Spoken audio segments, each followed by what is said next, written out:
It's a stone that shows the full kaleidoscope of colours, from vibrant blues and greens to fiery golds and reds. In a lot of cultures, it's considered a stone that brings good fortune or good luck. And on this trip, we've definitely seen that.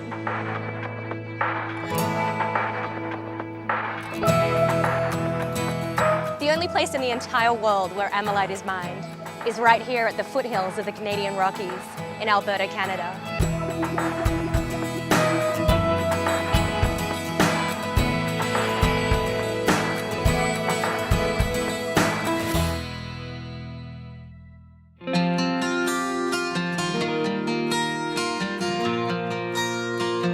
Our host for this trip was Ken Oshapok, one of the world's leading experts in ammonite and one of the owners of the Korite Ammonite Company.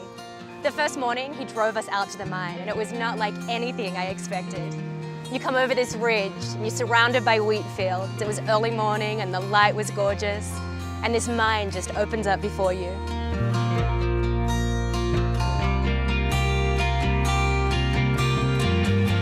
There's a lot going on when you walk down into the mine. There are two backhoes operating, there are miners all over the place.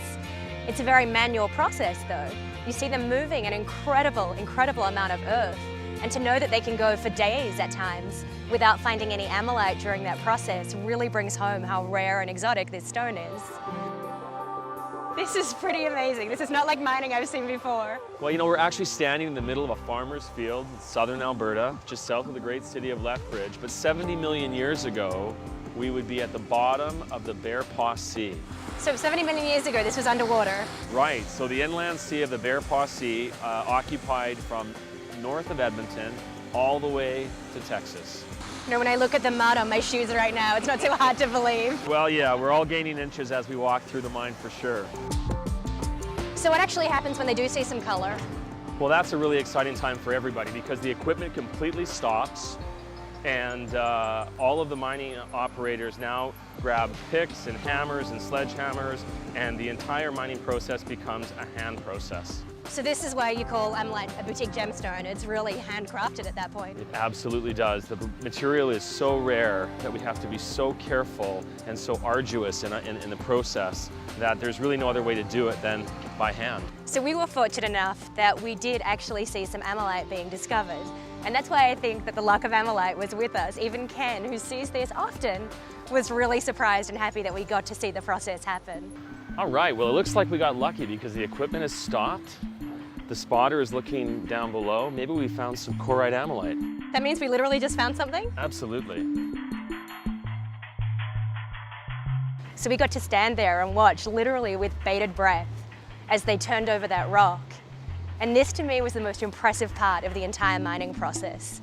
As they turn over that rock, it looks like a piece of ammonite ready to go into a piece of Korite jewelry. The thing I love so much about ammonite is that even out of the ground it looks beautiful. And if we get a closer look and get you to maybe pour a little bit of water on this, you're going to see how the ammonite actually comes alive. Oh, wow. And that looks like finished ammonite already. Absolutely. I think that ammonite, you know, comes out of the ground better looking than just about any other gemstone in the world. That looks like a Solara ready to go. It does. One of the things I was most looking forward to on this trip was meeting Roy Cormus. Roy's family has owned the land that Korite ammonite mines for generations. And I didn't know what to expect, but when he arrived, I literally looked at Ken and asked if this was the real Roy Cormus or if he'd gone to Central Casting. He could not have been more perfect as a rancher. So how long has your family owned this land? Oh, since the 30s. And I understand that for ranchers, land is very important. Yes, that's the only thing we knew, and to this day, that's all I know. So a lot of people may not realize that digging the hole and mining the stone isn't the final process for the land. Can you tell us a little bit about the land here and what's happened? Well, this land out here, it was mined, and it was reclaimed. You could walk across it now and never, ever have an idea what went on there. Well, when you look at this, it's amazing to think that there was a mine here like the one we just saw. That's right. There's what you get. Would you say that ammonite is a Canadian treasure? I think it's a world treasure. I think that we're very fortunate to find it here in this one particular location that we own.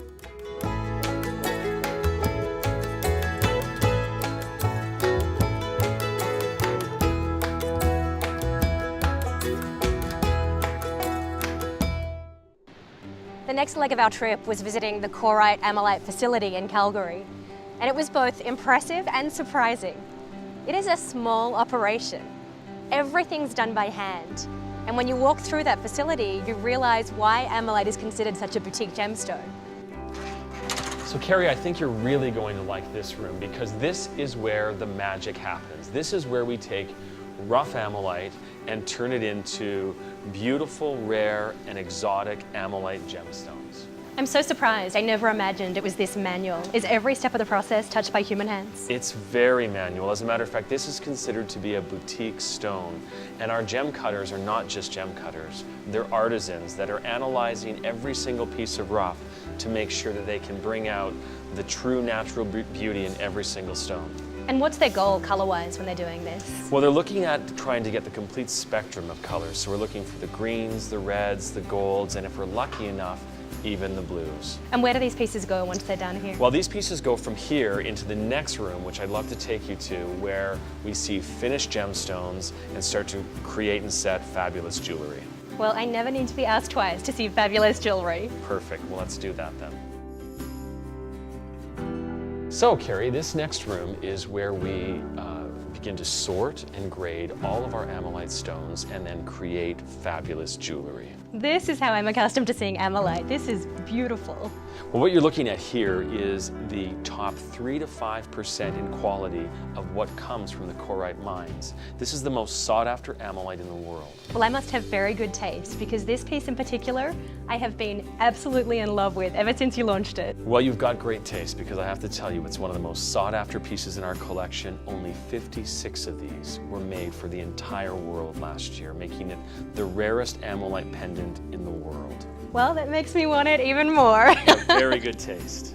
I've always loved Korite ammonite for the color and the play of color that makes it so unique.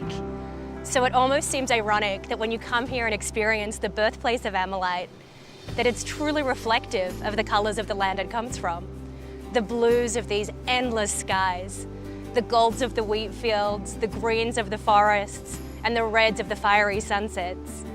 You know, you really realize that ammonite is a true reflection of the one incredibly beautiful place on earth where it can be found.